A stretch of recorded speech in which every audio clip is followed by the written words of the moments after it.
Good morning students. आज हम worksheet 32 के बारे में डिस्कस करेंगे।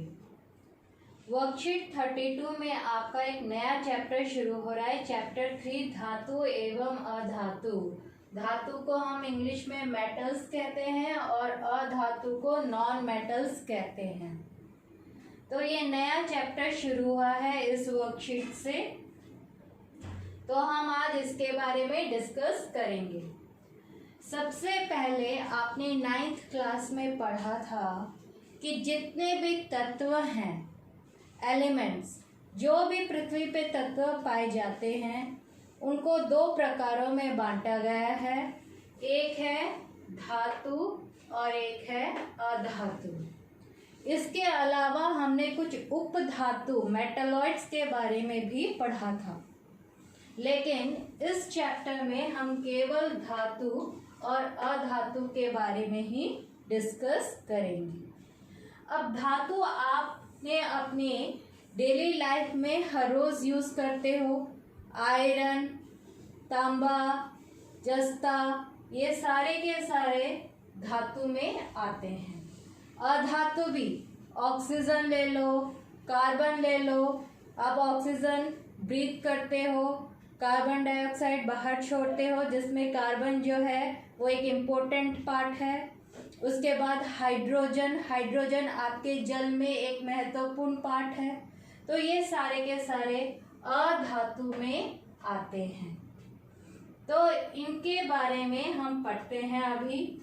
सबसे पहले हम इनके भौतिक गुणधर्म पढ़ेंगे। भौतिक गुणधर्म का मतलब वो कैसे दिखते हैं, कैसे उनका क्या कैसे दिखते हैं, इसके अलावा कैसे आवाज़ करते हैं, उनको पीटने पर क्या होता है, उनका क्या तार खींचा जा सकता है, ये सब उनके भौतिक गुणधर्म है, फिजिकल।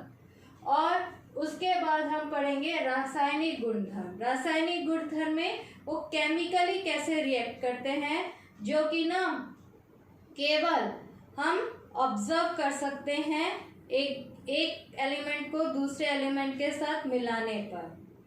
तो फिजिकल हम ऊपरी जो आसानी से देख सकते हैं, उसको हम फिजिकल या भौतिक गुणधर्म कहते हैं।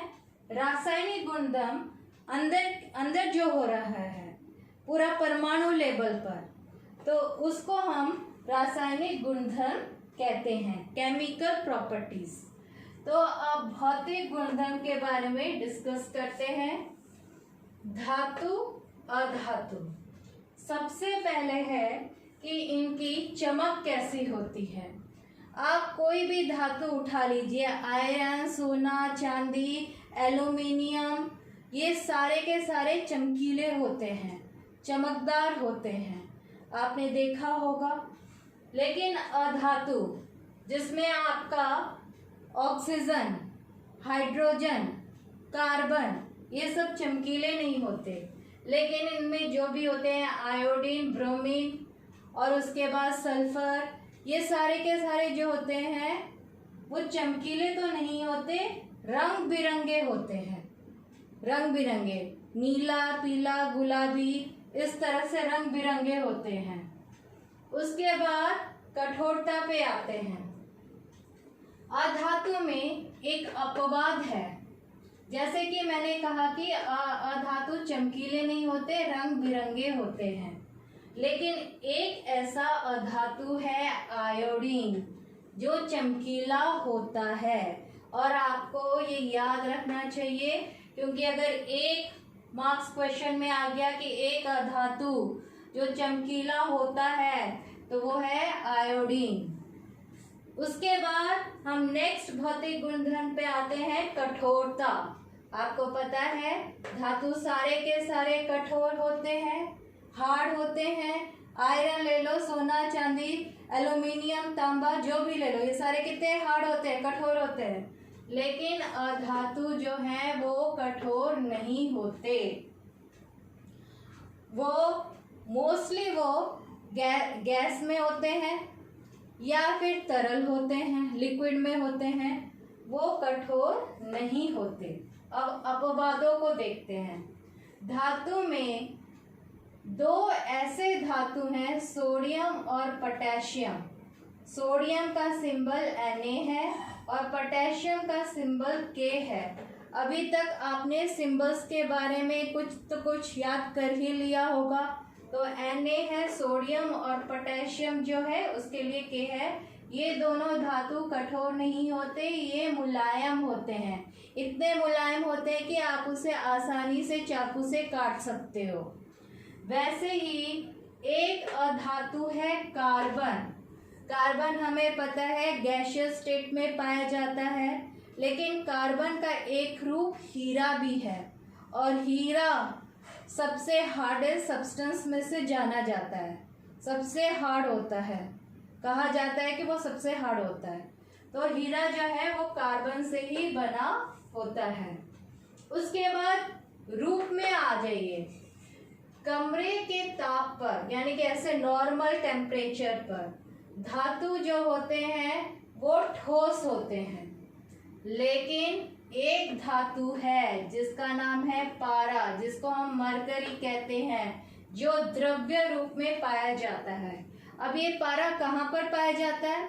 थर्मोमीटर में एक पतली सी जो चमकदार लाइन होती है वो पारा होता है, जो बताता है कि हमें टेम्परेचर है कि नहीं।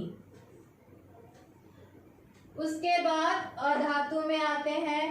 अधातु जो है वो ठोस होते हैं, गैसीय भी होते हैं। एक ऐसा अधातु जो तरल होता है वो होता है ब्रोमीन। ब्रोमीन जो है वो तरल रूप में पाया जाता है। उसके बाद है आघात वर्धीयता। आघात वर्धीयता का मतलब कि अगर हम उस चीज को पीटे, उस तत्व को पीटे, तो क्या वो पतली चादर में बदल जाएगा या फिर वो टूट जाएगा। ये दो केसेस हो सकते हैं। तो धातु जो है उसको जब हम पीटेंगे तो कुछ धातु जो है वो पतली चादर में बदल जाती है। जैसे आप खाना जो ये करके लाते हो, रैप करके लाते हो, किस में लाते हो? वो एल्युमिनियम फॉइल में लाते हो। और एल्युमिनियम क्या है? धातु है। तो एल्युमिनियम को पीट कर उसकी इतनी पतली चादर बना दिया गया है कि उसको लपेट कर उसका फॉइल बना दिया गया है। वैसे ही लोहे की चादर भी बनाई जा सकती है, सोने की भी चादर बनाई जा सकती है, तभी तो सोने के आभूषण बनाए जाते हैं। लेकिन अगर आप अधातुओं को पीटेंगे वो टूट जाएंगे। वो इतने कठोर नहीं होते कि आप उनको पीटने से उनकी पतली चादर बन जाए। उसके बाद तन्यता। तन्यता क्या होती है? तन्यता यानी कि जिसको खींचकर हम उसके तार बना सकते हैं। आप अपने इलेक्ट्रिकल वायर के अंदर जो रबर का वायर है उसके अंदर देखोगे तो 2-3 पतली पतली और तारें होती है जो तांबे की बनी होती है। तो तांबा क्या है? तांबा जो है वो मेटल ही है। तो तन्यता है कि धातुओं को पतली तार में खींचा जा सकता है। चांदी की पतली तारें बनाई जा सकती है और चांदी जो है वो सबसे अच्छा यानी कि ये विद्युत चालक है, लेकिन चांदी महंगा है, इसलिए इलेक्ट्रिकल वायर हम चांदी के नहीं बनाए जाते, वो कॉपर के या तांबे के बनाए जाते हैं।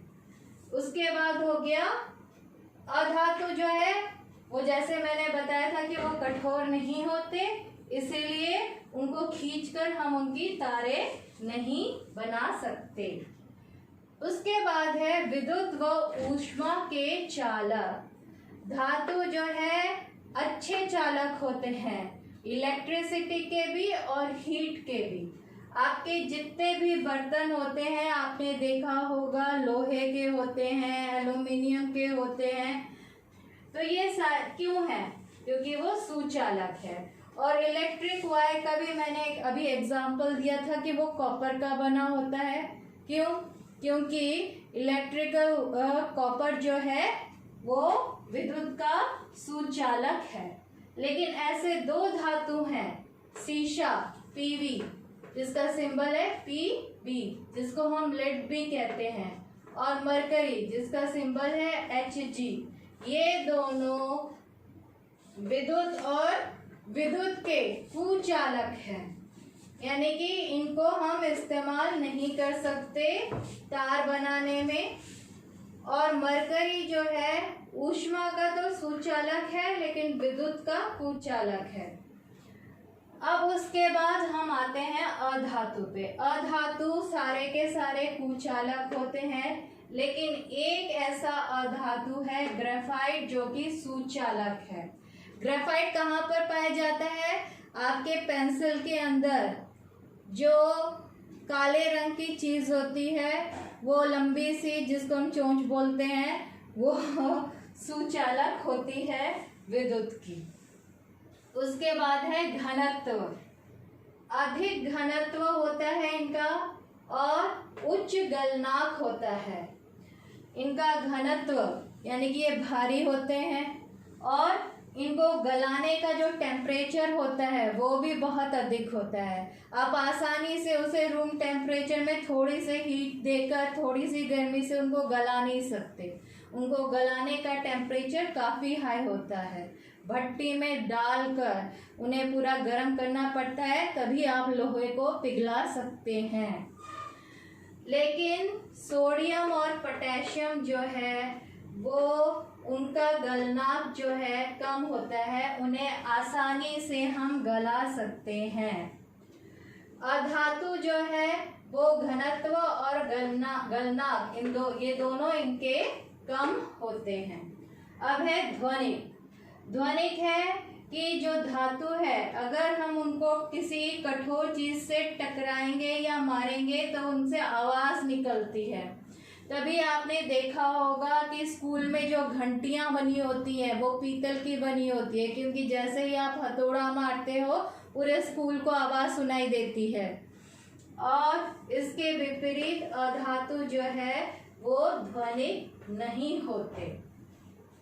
तो ये उनके फिजिकल प्रॉपर्टीज या भौतिक गुणधर्म हो गए। अब हम आते हैं केवल धातुओं के रासायनिक गुणधर्म पर। अधातुओं के रासायनिक गुणधर्म हम बाद में डिस्कस करेंगे, पहले हम धातुओं के डिस्कस करेंगे। तो फर्स्ट है कि धातु वायु के साथ किस प्रकार अभिक्रिया करती है। वायु में सबसे इम्पोर्टेंट कंपोनेंट जो है वो है ऑक्सीजन।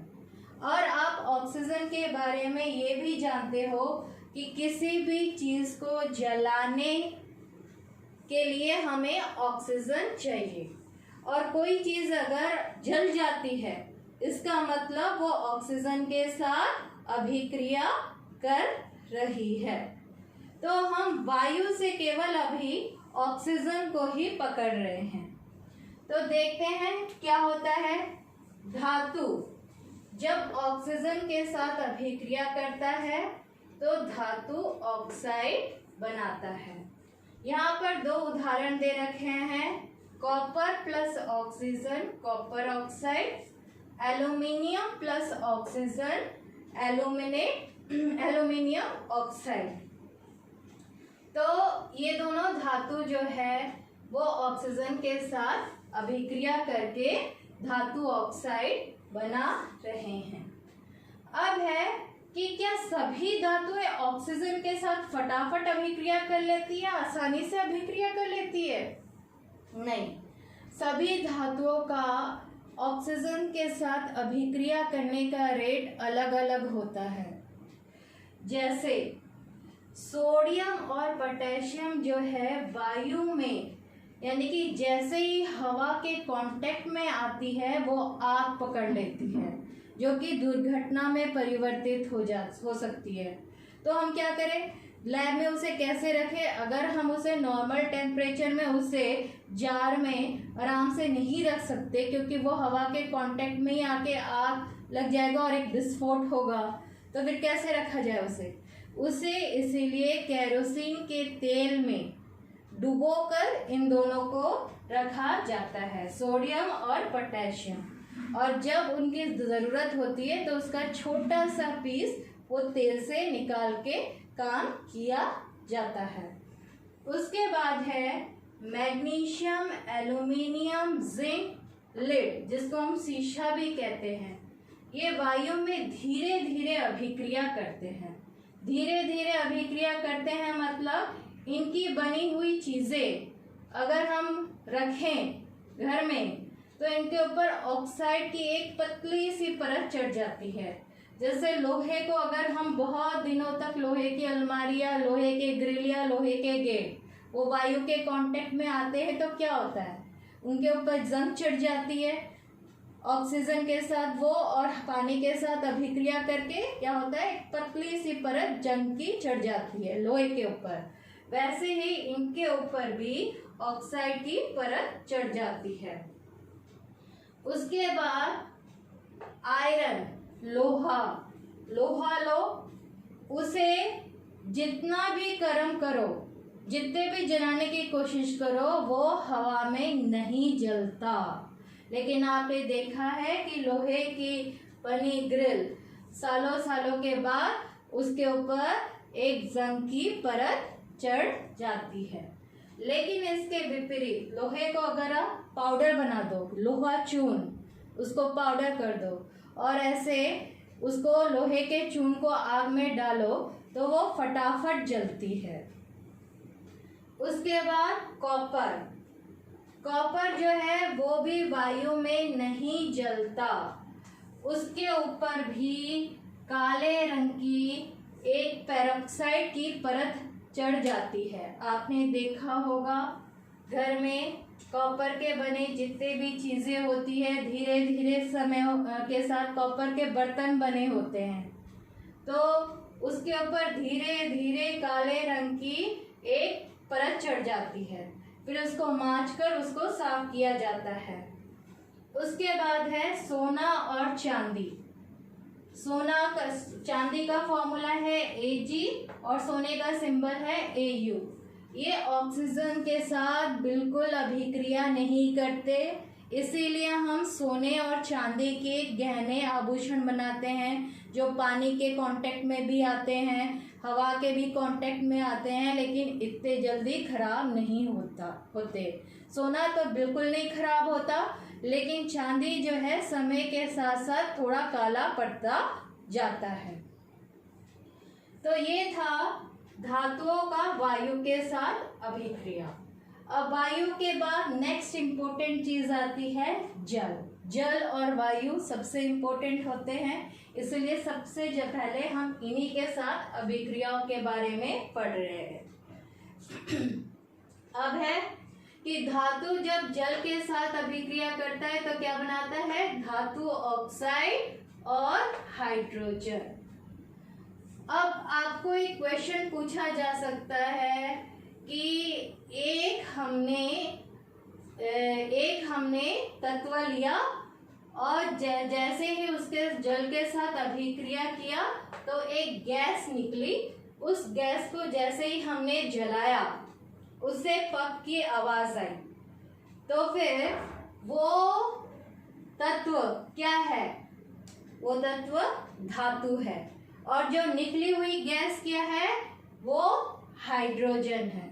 तो हाइड्रोजन गैस का बार बार यही प्रश्न आता है कि इसको ये आसानी से जलता है और जलने के समय उससे पॉप की आवाज आती है, जैसे पॉपकॉर्न फूटने पर पॉप पॉप की आवाज आती है वैसे। तो इसको पूरा याद कर लो, पूरे आगे केमिस्ट्री में यही बार बार यूज होगा कि गैस को जलाया, उससे जो आसानी से जल गया, फटाफट जल गया और जिससे पॉप की आवाज आई, तो वो कौन सी गैस है, वो गैस है हाइड्रोजन। तो उसके बाद धातु ऑक्साइड जो यहाँ पर बना है उसको अगर हम जल से अभिक्रिया करें तो बनेगा धातु हाइड्रोक्साइड। पहले धातु ऑक्साइड बना था, फिर बना धातु हाइड्रोक्साइड। तो हमने यहाँ पर डायरेक्टली दिखाया है सोडियम पानी से जब अभिक्रिया करेगा, sodium hydroxide, hydrogen gas plus ऊष्मा, थोड़ी सी हीट एनर्जी भी निकलेगी। उसके बाद magnesium plus water, magnesium hydroxide plus hydrogen. अब धातुएं भी जल के साथ अलग अलग प्रकार से अभिक्रिया करती है। जल के साथ जो बिल्कुल अभिक्रिया नहीं करती वो है लेड, कॉपर, इसीलिए हम कॉपर के बर्तन बनाते हैं। सोना और चांदी, सोना और चांदी के आभूषण इसलिए बनते हैं कि ना तो वो हवा के साथ अभिक्रिया करती है ना पानी के साथ, और देखने में भी चमकीले और सुंदर होते हैं। केवल भाप के साथ, यानी कि पानी को गर्म करके अगर उसके वेपर्स भाप निकलते हैं, केवल भाप के साथ क्रियाशील कौन कौन से होते हैं? एल्यूमिनियम, आयरन और जिंक। जिंक को जस्ता भी कहते हैं। और ठंडे जल के साथ कौन से क्रियाशील होते हैं? Sodium, potassium, calcium. कैल्शियम तो हम खाते भी हैं पानी में घोलकर, क्योंकि कैल्शियम की टैबलेट्स जो है वैसे भी हम खाते हैं। उसके बाद गर्म जल के साथ क्रियाशील कौन सी होती है? मैग्नीशियम। अब जल के साथ अभिक्रिया करने पर दो ऐसे धातु हैं जो उस पर तैरने भी लगते हैं, वो एक है कैल्शियम और एक है मैग्नीशियम।